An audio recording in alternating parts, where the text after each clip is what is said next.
I'm one of the field applications specialists for Australia and New Zealand. So since starting here, I've been lucky enough to be a part of the installation, the implementation. Unit, it has quite a big impact in a clinical setting when you're looking at the pandemic surges like we have seen, particularly in Victoria and whatnot. So the way that that's possible, basically the instrument eliminates the need for manual handling. That makes sure that you've got no minimising any errors. It also helps with turnaround because it gives time back to the users. The extraction material is compatible with a lot of those which are already placed in laboratories. So once the material has been extracted, load that straight on board. Also PCR plates, it's compatible with LC480s, CFXs, ABIs and yeah, all the different variations of the 96 and 384 plates.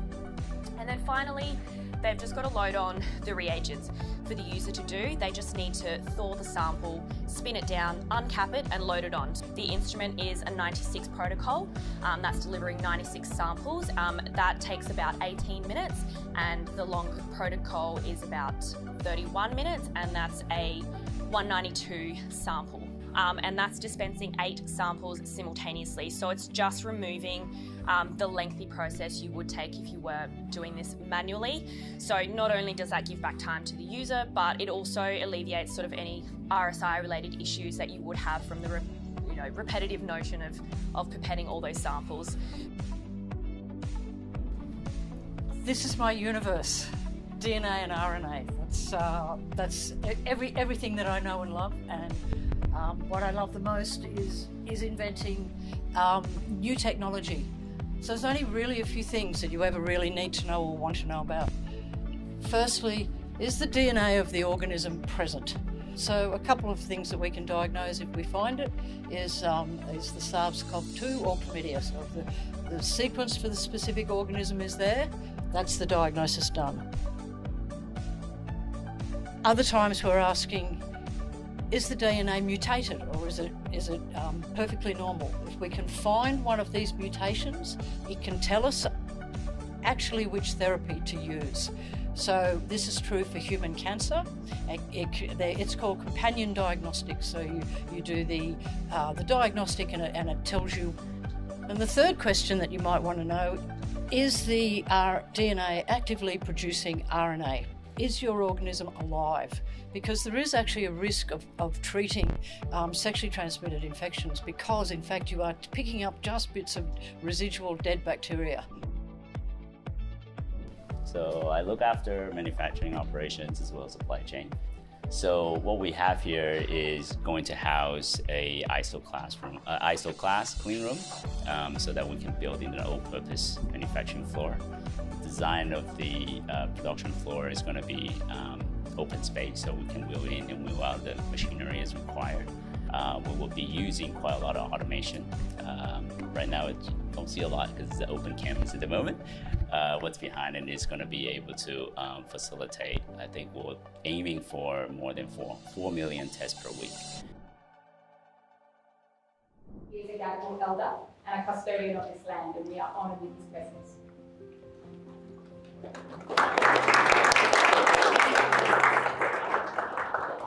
Thank you. Minister, been a bloody long time, mate. Absolutely. Distinguished guests, ladies and gentlemen, for my first song, I'm kidding.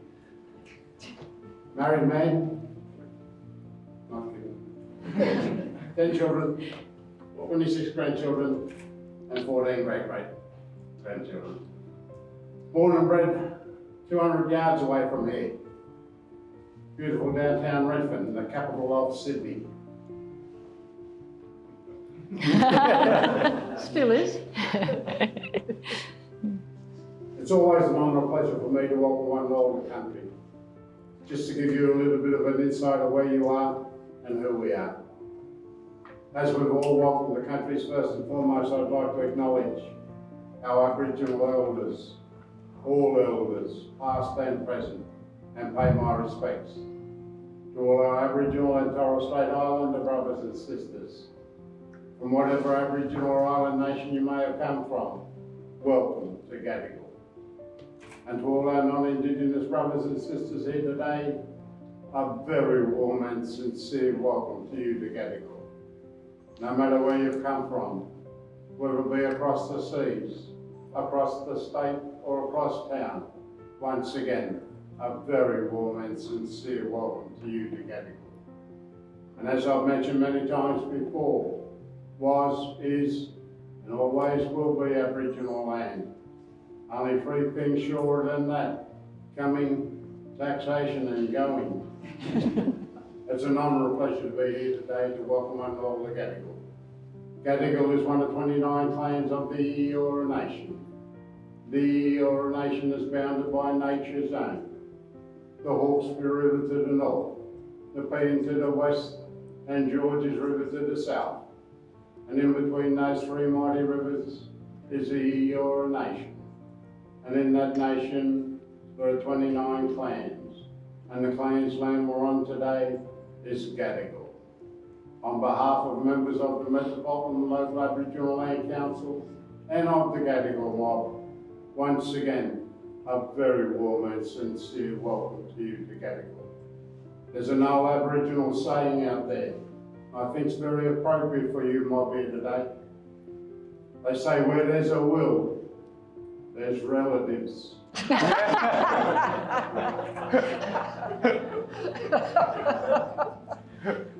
So once again, on behalf of the Land Council and of the Gadigal mob, welcome, welcome, welcome. Thank you.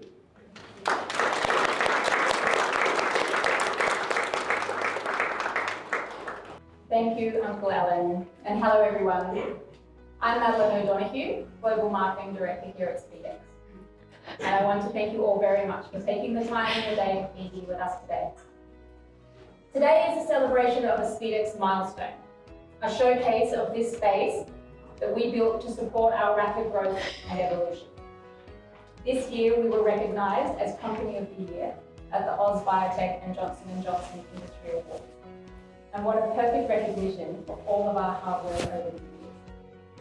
And there's no better way to fully appreciate just how far we've come than from the words of our founders, Professor Alison Todd and Dr. Elisa McCain. Their homegrown technology, which is the backbone of all SpeeDx tests, has allowed us to spearhead global change in the way diagnostics are used for infectious diseases. From providing key information to clinicians to help them choose effective antibiotic treatment, to more recently, providing a way to cheaply and rapidly identify key COVID-19 variants. Yes, even the Omicron variant. Just using standard laboratory equipment.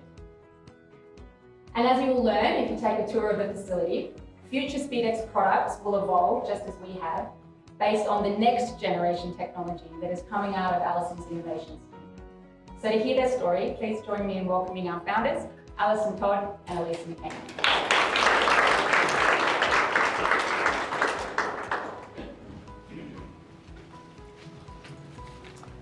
As always, we come as a double act. 21 years ago, Elisa and I started working together in the field of molecular diagnostics. It was a time of constant invention and reinvention that saw our technologies used in Johnson & Johnson labs around the world. The 2008 GFC brought this all to an abrupt halt, but we believed there was enormous potential in our tech, and so we embarked on the ambitious undertaking to commercialise it ourselves, suddenly landing in unknown territory as entrepreneurs. We were repeatedly told that only a small percentage of biotech startups succeed, but buoyed by our earlier achievements, we founded SpeeDx in 2009 as a vehicle to apply our inventions to personalised clinical diagnostics, to maximise impact and help people in their time of need. Our beginnings were very humble. We were four relatively naive scientists huddled in a tiny office in Cicada, surrounded by boxes of unwanted consumables salvaged from J&J. One of our first jobs was to design a logo, which was promptly and appropriately binned as soon as we could afford much needed professional help. Growing SpeeDx has been a lot of hard work, but also lots of fun, and certainly very gratifying. Most particularly, I derive enormous pleasure from nurturing my postdoctoral students and watching all of the fabulous speedsters grow and blossom professionally. Our success is very much a reflection of the highly motivated and passionate team who have joined us on our journey. A lot of them are with us in the room today. We all work very hard together, and I'm very proud of what our team achieves, particularly as Australia does not have a strong track record of commercialising deep tech on home soil. We continue to invent and create differentiating products which address unmet medical needs of a global significance. This pandemic has really highlighted the drive and resilience of our staff who have worked long hours, sometimes 7 days a week, not because they were asked to, but because they really believed in what they were doing. At SpeeDx, this is true for all levels. During this time, our esteemed CFO, Bhavin Raval, has been seen folding product inserts, and I thoroughly enjoyed my time working in the production lab labelling tubes so we can keep up with demand for our kits. This passion our staff place into their every task and the drive to make a difference to patient outcome leads into one of my proudest moments at SpeeDx. We were sitting in the offices in the US of a global diagnostic juggernaut discussing partnerships, and they requested that our name go on the box, not theirs, as we had the bigger name in STIs. I was floored by this statement, but it was really well earned, as this has come about by creating such an impact with our tests that incorporate antimicrobial resistance. The SpeeDx of today is beyond our wildest dreams, and we are incredibly grateful to all the people who have helped us help make this happen. There are far too many of you to mention, but special thanks goes to Susan Pond for encouraging us to take the initial leap of faith, to Andy Denver, who adeptly guided us through those early days and is still on our journey, to Andy Jane, Bianca Ogden and Mike Rubin for believing us and backing us with venture capital, to Tony Penner and Anne O'Neill for staunch support against the odds, to Topaz Conway for mentorship, and last but certainly not least, to Sally Ann Williams, her team and her predecessors who have accelerated and supported our expansion and growth from within Cicada Innovations.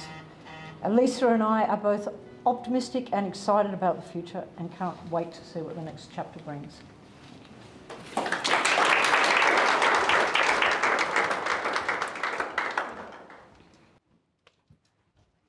Colin Denver joined SpeeDx in 2015 as the company was transitioning from licensing our technology to existing service providers into a true commercial entity, developing, manufacturing and distributing our own SpeeDx diagnostic tests. Colin stepped into the role of CEO in 2016, and with him at the helm, SpeeDx has enjoyed exponential growth, partnering with key diagnostic partners including Cepheid and Roche, as well as supporting some of the largest diagnostics laboratories in the world with our tests and technology. Please welcome Colin Denver, who will share his vision for where SpeeDx is heading now and into the future.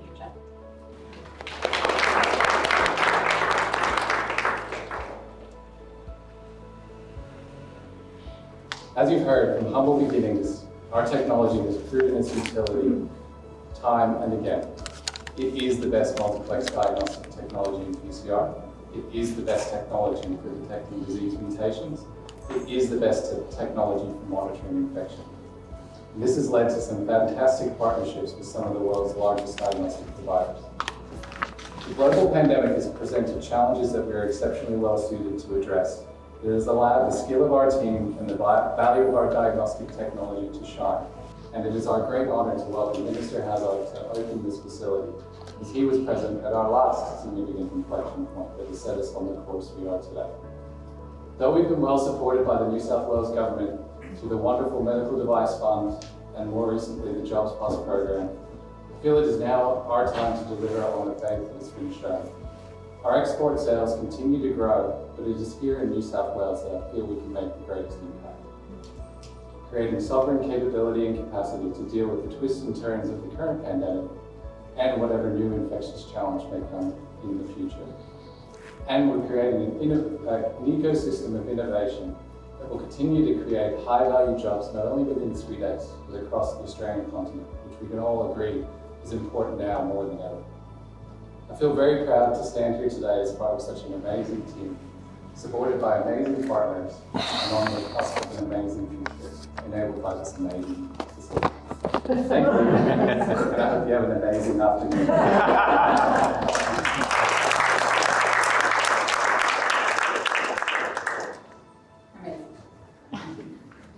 Our special guest today is the Honourable Brad Hazzard, Member for Wakehurst and New South Wales Minister for Health and Medical Research.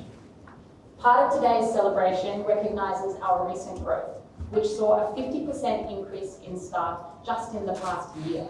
Construction underway to expand our manufacturing capacity to over 4 million tests per week. This scale is integral to our mission of supporting Australia's sovereign capability in key diagnostic services.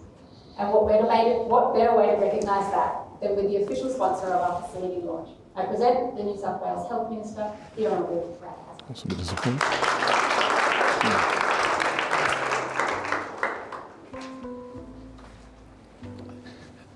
Thanks very much, Madeline. And can I start by just acknowledging the traditional owners of the land upon which this incredible SpeeDx facility is built, and that is, of course, the Gadigal people of the Eora Nation, and thank them for their custodianship for about 60,000 years. And if Uncle Alan is still here, Uncle Alan, we have known each other for a long while, and thank you for that very warm and funny welcome to country. He's a guy with a great sense of humour, but also a great sense of understanding of the cultural contribution of the Aboriginal people to our continent. Alison, Elisa, founders, Colin and Andrew, and all of the team that is here at SpeeDx. Can I just say what a privilege it is to be here. Tony Penner, of course, from the government's very important Office of Medical Research, has certainly impressed upon me the work that SpeeDx has been doing. And to think that in the most difficult of times, you've doubled the number of staff in the last 12 months. I think we might come back and work out how you've done all that. That's pretty amazing. Gabrielle Upton, of course, and Gabrielle Upton's also the Parliamentary Secretary to the Premier. So she and I have been working a lot on how we support innovation in research across a whole range of areas. But to know and understand the work that's going on here from what is basically a marriage between a molecular biology scientist and a geneticist. We're standing at the back there. Mind you, I was a little worried when Elisa told me that she used to spend some time at the Royal Hotel at Randwick when she was at University of New South Wales. I can only think that we're a little bit different in age, but the Royal was still very relevant when I was there. A lot of work was done at the Royal, a lot of work was done. But to think that the marriage of these two co-founders has now brought us to where we are in terms of the incredible steps forward in the diagnostic capacity that has been realised through SpeeDx is certainly an important part of what our government is seeking to achieve in supporting innovative biological, scientific, generally innovation. You know, it's embarrassing. I was just telling Alison, who was explaining to me that Lisa was her PhD student, but I was just saying it was a bit embarrassing that when I was at university studying biology, they did actually study it when I was at university, it was actually the Watson and Crick theoretical model of DNA. How embarrassing.